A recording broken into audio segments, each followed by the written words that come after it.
김용건 씨 논란과 관련해서 네티즌들 사이에서 해당 여성의 사진까지 확산되며 신상 캐기 논란으로 이어지고 있습니다. 함께 보시죠. 배우 김용건 씨가 만난 39살 연하의 여성 A씨. 그제 사건이 알려진 뒤 A씨의 모습이라며 여성 사진과 함께 이름, 직업 등의 정보가 무분별 확산되고 있다는 겁니다. 여성의 변호인은 A씨와 무관한 사진이다. A씨 연기지망생이라는 루머도 사실 아니다. 현재 출산 조용히 준비 중이다. 노산으로 출산 준비를 조용히 하고 있다. 라고 하고 있고요. 김용건 씨의 입장문에 이 여성이 반박을 했다고 합니다.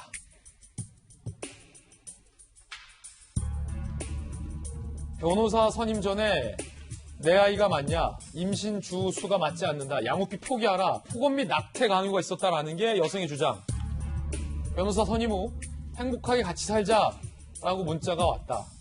A씨 태도 바꾼 김용건이 무서워서 답장하지 않는다라고 현재 주장을 하고 있습니다. 자, 정혁진 변호사님. 네. 이 여성의 주장은 변호사 선임 전과 이후에 김용건 씨의 태도가 달라졌다라는 게 주장이고, 김용건 씨는 이에 대해서 굉장히 억울하다라는 반응인데요. 지금 앞서서 다시 한번 이 문자 메시지 내용 등을 보면 여성의 주장에 따르면 내 아이가 맞느냐라고 물었다라는 건데, 여성 입장에서는 이게 뭔가 낙태를 강요하는 강압적인 문자로도 읽힐 수가 있을 것 같다라는 생각이 드는데, 또 한편에서는 김용건 씨의 나이가 76세잖아요. 그러니까 사실 많은 국민들이 임신이 되느냐라는 거에 대해서도 의아하기 때문에 본인으로서는 내 아이가 맞냐, 임신 주수가 맞지 않는다, 뭐 이런 의문점을 가질 법하기도 하다. 또 일각에서는 김용건 씨 측에서는 이렇게 또 나올 수도 있을 것 같아요.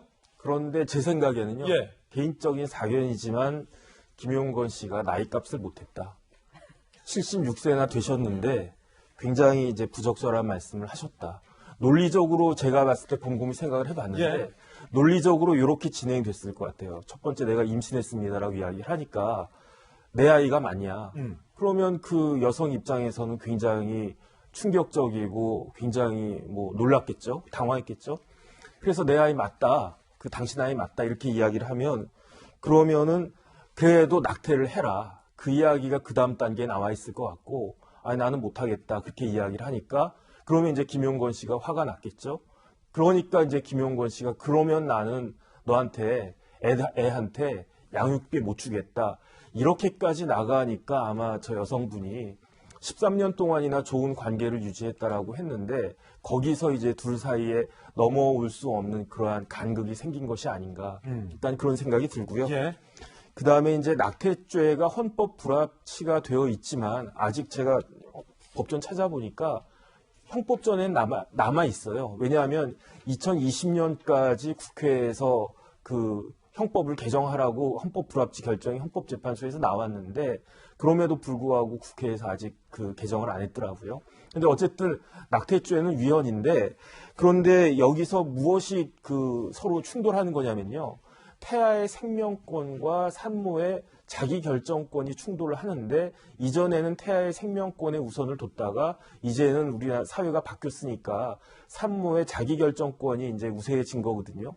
그렇기 때문에 낙태를 할지 말지 여부는 오로지 그 산모의 결정에 따를 것이지 제3자가 설령 아이 아버지라고 하더라도 이것을 강요할 수는 없는 거거든요. 그럼에도 불구하고 저런 식으로 이야기를 했다라고 하는 것은 굉장히 부적절한 것이다. 그런 생각이 들면서 좀 크게 실수를 하신 것 같고, 이 실수에 대해서 좀 잘 회복할 수 있도록 최선의 노력을 다해야 되겠다. 그런 생각이 듭니다. 그렇군요. 판사 출신의 전주혜 의원 오늘 나오셨잖아요. 네. 제가 알기로 전 의원께서 가정법원의 판사도 네. 역임했죠? 네, 했었습니다. 맞죠? 네. 가정법원 판사 출신에게 묻겠습니다. 강요 미수, 네. 낙태 낙태 강요 미수로 해당 여성인 김용건 씨에 대해서 법적 조치를 취한 건데, 지금 현재 양측의 입장 보셨잖아요. 네. 요런 경우에 재판으로 만약에 이게 간다면 무엇이 좀 중요하고 어떻게 좀 진행될까요? 기소가 된다는 걸 좀 전제로 좀 하는 건데요. 그 강요죄라는 건 이제 낙태를 이제 강요했다는 걸로 좀 고소를 했다는 거 아닙니까? 강요 미수죄로 좀 고소를 했다, 이렇게 언론 보도가 나오고 있습니다. 그러니까 형법상 이제 폭행 협박이 있어야 돼요. 폭행이나 협박으로 권리 행사를 방해한다거나 아니면 의무 없는 일을 이제 하게 할 때 그게 강요죄가 되는 것이거든요. 폭행이나 협박. 그래서 이제 방금 나온 이런 김용곤 씨의 말, 그러니까 내 아이가 맞냐, 아니면 양육비를 못 주겠다. 그러니까 어느 정도의 그런 이제 폭행이나 협박, 이거는 오히려 폭행보다는 이제 협박이 있었느냐. 결국은 납치하지 않으면은 어떻게 하겠다.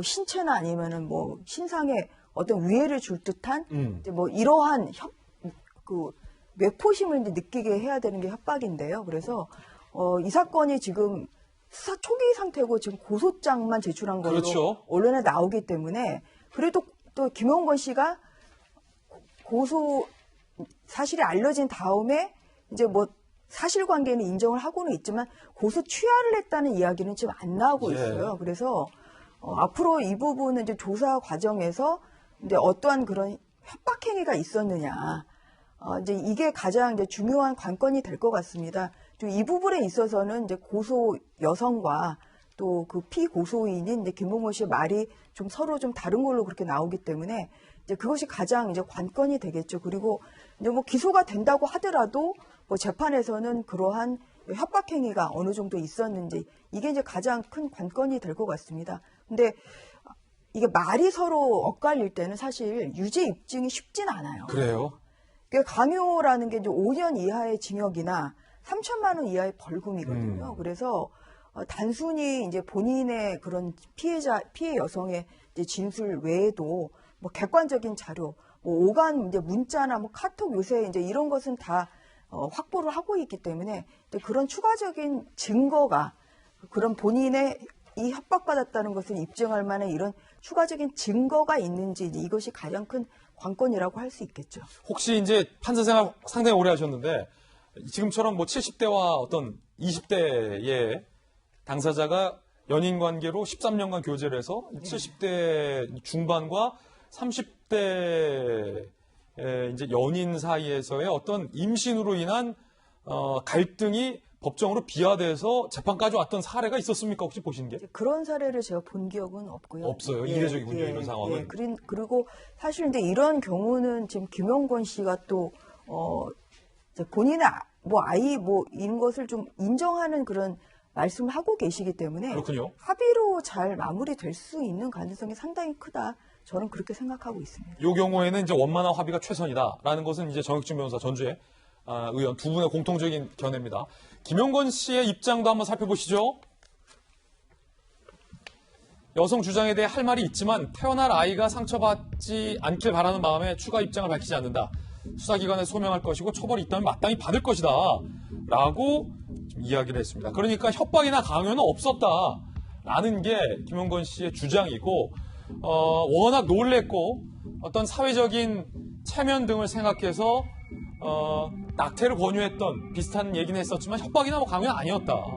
라는 게 이제 김용건 씨의 일관된 어떤 그런 주장이고 여성의 이야기는 전혀 지금 현재 다른 상황인데요.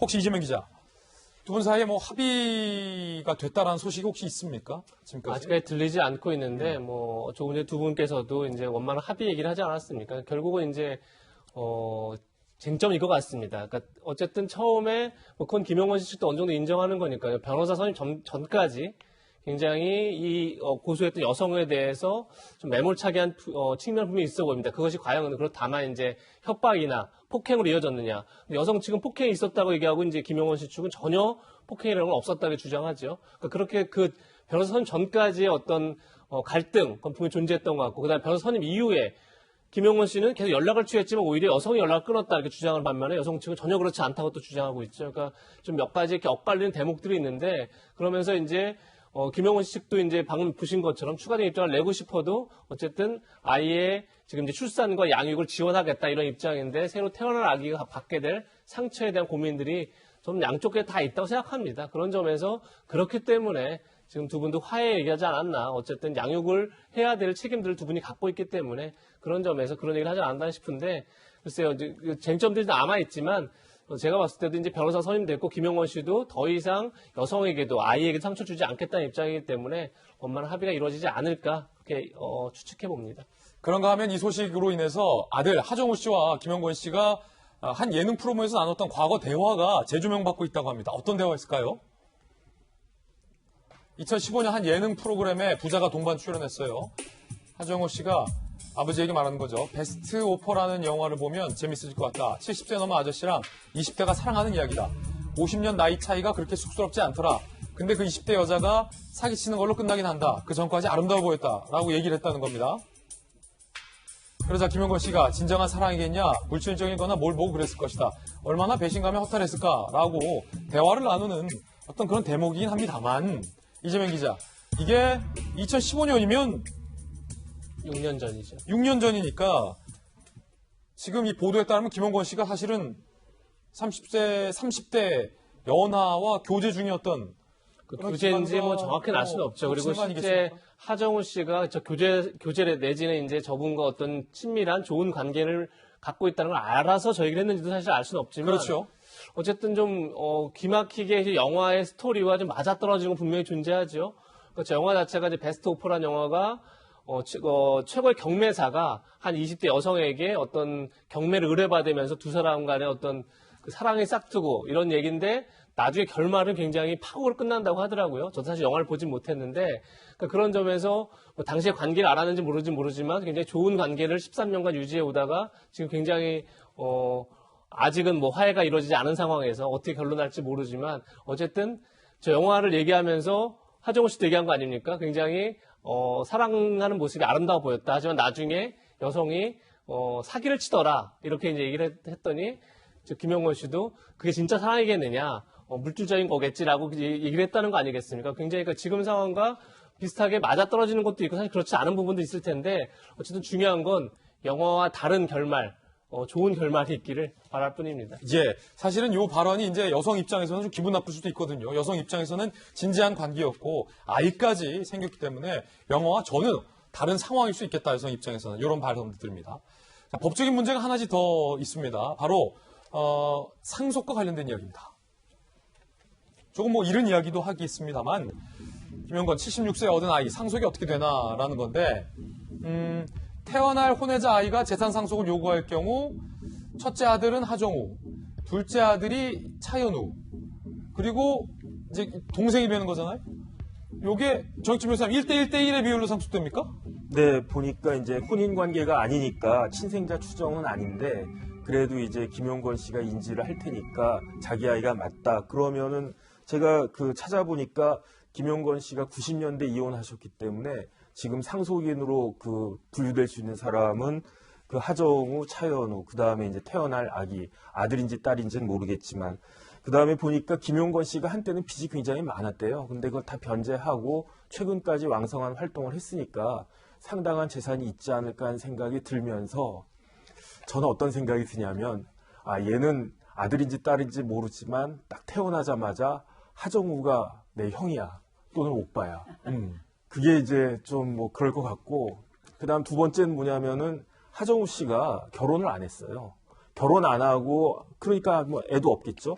이럴 경우에 이제 하정우 삼촌이 만약에 먼저 세상을 뜨겠죠. 그러면은 그때까지 애가 없고 그러면은 1순위로 상속받을 수 있기 때문에 아버지한테도 상속받을 수 있고, 그 다음에 형님한테도 삼촌이 아니네.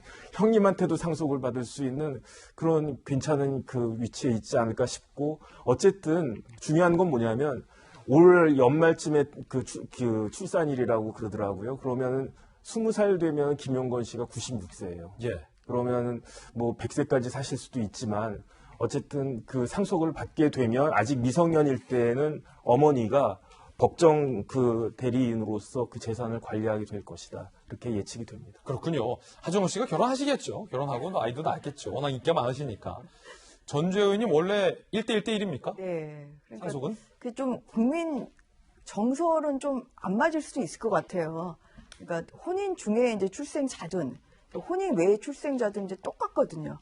그리고 또 장남이라고 해서 더 많이 받는 것도 아니고 그래서 형제 자매는 똑같이 다 같은 상속분을 받게 돼 있어요. 원래 저희가 잘못 알기로는 장남 네. 형님이 제일 많이 그렇죠. 집 물려받고, 둘째 아들은 방앗간 물려받고, 셋째 아들은 강아지 물려받고 뭐 이런 거였는데 그게 아니군요. 네, 그래서 배우자인 경우는 이제 1.5배가 되는데 형제자매는 똑같거든요. 그렇군요. 네, 그러다 보니까 뭐 아무튼 이런 좀 상황이 좀 되는 것에 대해서 조금은 좀 국민 정서상 이게 너무 같이 받게 되는 건 좀 불공평한 거 아닌가 이렇게 좀 생각하시는 분도 좀 있을 것 같습니다만 뭐 법률상으로 그렇게 돼 있기 때문에 이제 그것은 어쩔 수 없는 것이죠. 예.